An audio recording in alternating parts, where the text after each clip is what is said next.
পবিত্র শবে বরাতের রাতে মোনাজাত কেমন করে আপনি করবেন, কোন কোন দোয়া পাঠ করবেন এবং এমন কোন দোয়া রয়েছে যে দোয়াটি পাঠ করার সাথে সাথে সকল দোয়া দরখাস্ত আল্লাহ রাব্বুল আলামিন সাথে সাথে কবুল করে নেন। আমি সবকিছু আপনাদেরকে বলে দিচ্ছি, আপনারা পরিপূর্ণ ধৈর্য এবং মনোযোগ সহকারে ভিডিওটি দেখুন, না টেনে না কেটে, তাহলে আপনি মোনাজাত সম্পর্কে জানতে পারবেন ইনশাআল্লাহ। প্রিয় ভাই বোনেরা, মোনাজাত কিন্তু অনেক গুরুত্বপূর্ণ একটি বিষয়। মোনাজাত মানে কি? দোয়া, অর্থাৎ চাওয়া, প্রার্থনা করা। আল্লাহ রাব্বুল আলামিন বলেন, বান্দা আমার কাছে তুমি চাও, উদউনি আস্তাজিব লাকুম, বান্দা তুমি আমার কাছে চাও, আমি তোমার সেই চাওয়া পাওয়া পূরণ করে দেব। তো প্রিয় ভাই বোনের, আল্লাহর হাবিব সাল্লাল্লাহু আলাইহি সাল্লাম বলেন, আদ-দুআউ হুয়াল ইবাদা, দোয়াও একটি ইবাদত। তারপরে অন্য হাদিসে বলেন, আদ-দুআউ মুখুল ইবাদা, দোয়া হলো ইবাদতের মগজ। তাই আপনি আল্লাহ রাব্বুল আলামিনের কাছে সদা সর্বদা আপনি চাইবেন, প্রার্থনা করবেন।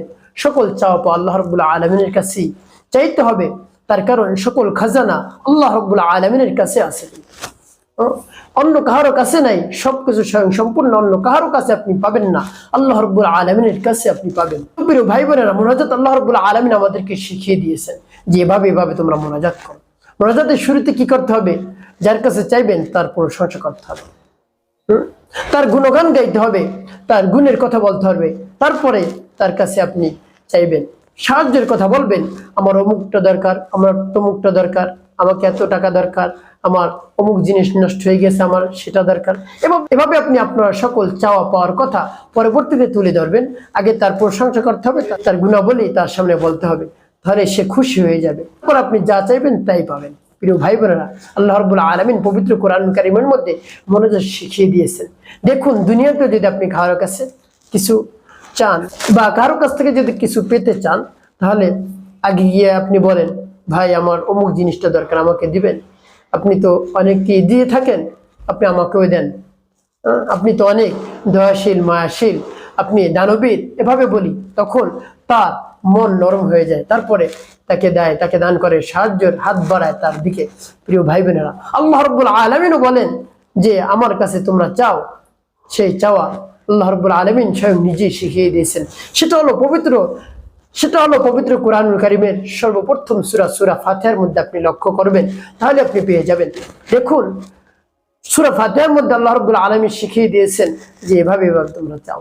আল্লাহ রাব্বুল আলামিনের প্রশংসা প্রথম অংশে, তারপর আল্লাহ রাব্বুল আলামিনের কাছে সাহায্যের কথা। দেখুন, আলহামদুলিল্লাহি রাব্বিল আলামিন, সমস্ত প্রশংসা আল্লাহর, যিনি এই বিশ্ব জগতের প্রতিপালক। তারপরের লাইনটি আর রহমান আর রহিম, আপনি অত্যন্ত দয়ালু, দয়াবান। মালিক ইয়াউমিদ্দিন, আল্লাহ আপনি হলেন প্রতিপল দিবসের মালিক, অর্থাৎ কিয়ামত দিবসের মালিক।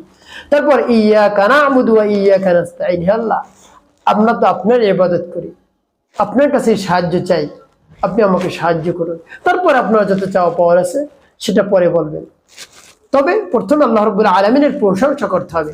আপনি মোনাজাত করবেন, শুরুতে আপনি আল্লাহ রাব্বুল আলামিনের প্রশংসা করবেন। হে আল্লাহ, আপনি হলেন আমাদের খালিক, আমাদের মালিক, আমাদের হায়াত দাতা, আমাদের জীবন দাতা, আমাদের রিজিক দাতা, সর্বশক্তিমান আপনি, আপনার শক্তির বাইরে কিছুই নাই। আপনি হলেন মালিকের মালিক, বাদশাহের বাদশাহ, আমিরের আমির। আপনার শরণাপন্ন হয়েছে আল্লাহ, অন্য কাহারো দুয়ারে যাই নাই, অন্য কাহারো দরজায় যাই নাই, আপনার দরবারে এসে হাজিরা দিচ্ছি, শাহী দরবারে হাত উত্তোলন করেছি, আপনি আমাকে ফিরিয়ে দিয়েন না। এভাবে আল্লাহ রাব্বুল আলামিনের প্রশংসা করবেন। তারপরে তার কাছে চাইবেন, যত ধরনের চাওয়া পাওয়া রয়েছে সেই চাওয়া পাওয়ার কথা আল্লাহ রাব্বুল আলামিনের কাছে বলবেন। আপনি কঠিন রোগে আক্রান্ত হয়ে পড়েছেন, কঠিন রোগ থেকে কোনোভাবেই মুক্তি পাচ্ছেন না, আল্লাহ রাব্বুল আলামিনের কাছে বলুন, কঠিন রোগ থেকে আল্লাহ রাব্বুল আলামিন মুক্তি দান করবেন। তারপরে আপনার অভাব রয়েছে, সংসারে শান্তি নাই, অশান্তি, রহমত নাই, বরকত নাই, সন্তান কথা শুনে না, ভালোবাসার মানুষ চলে গিয়েছে, স্বামী স্ত্রীর মধ্যে মিল নেই, মোহাব্বত নাই, স্বামী চলে গিয়েছে, স্ত্রী চলে গিয়েছে, এভাবে যদি হয় তাহলে আপনি আল্লাহ রাব্বুল আলামিনের কাছে বেশি বেশি মোনাজাত করুন, বেশি বেশি দোয়া করুন, আল্লাহ রাব্বুল আলামিনের কাছে প্রার্থনা করুন, আপনার সকল সমস্যার সমাধান হবে। তাহলে প্রিয় ভাই বোনেরা, সর্বপ্রথম আল্লাহ রাব্বুল আলামিনের কাছে আপনি প্রশংসা করবেন, তো প্রিয় ভাই বোনেরা, মোনাজাতে সর্বপ্রথম আল্লাহ রাব্বুল আলামিনের প্রশংসা করবেন, তারপর আপনার চাওয়া পাওয়ার কথা বলবেন। প্রিয় ভাই বোনেরা, মোনাজাতের মধ্যে এমন কোন দোয়াটি পাঠ করবেন যে দোয়াটি পাঠ করলে আল্লাহ রাব্বুল আলামিনের সাথে সাথে দোয়া দরখাস্ত কবুল করে নেন, সেই দোয়াটি আমি আপনাদেরকে বলে দিচ্ছি। সেই দোয়া হলো রব্বানা আতিনা ফিদ দুনিয়া হাসানাতাও ওয়া ফিল আখিরাতি হাসানাতাও ওয়া কিনা আযাবান নার। ربنا آتنا في الدنيا حسنة وفي الآخرة حسنة وقنا عذاب النار.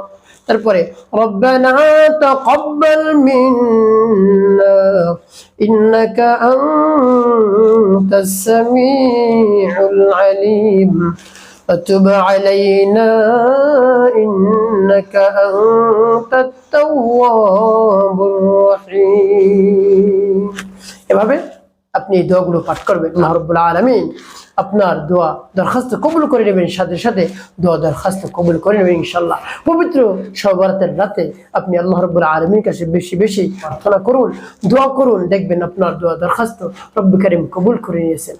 অনুনয় বিনয় করে আপনি চোখের পানি ফেলে দোয়া করবেন, গুনাহের জন্য আল্লাহ রাব্বুল আলামিনের কাছে অনুতপ্ত হবেন, লজ্জিত হবেন এবং গুনাহের জন্য ক্ষমা চাইবেন, আল্লাহ রাব্বুল আলামিন ক্ষমা করে দেবেন ইনশাআল্লাহ। প্রিয় ভাই বোনেরা, এভাবে আপনি ইবাদত করবেন, সর্বশেষ মোনাজাত করবেন। প্রিয় ভাই বোনেরা, একটি কথা মনে রাখতে হবে, ৫ ওয়াক্ত নামাজ আদায় করবেন, মানুষের কল্যাণে খেদমত কাজ করবেন, অবশ্যই আপনার জীবন হবে সুখময় এবং শান্তিপূর্ণ ইনশাআল্লাহ।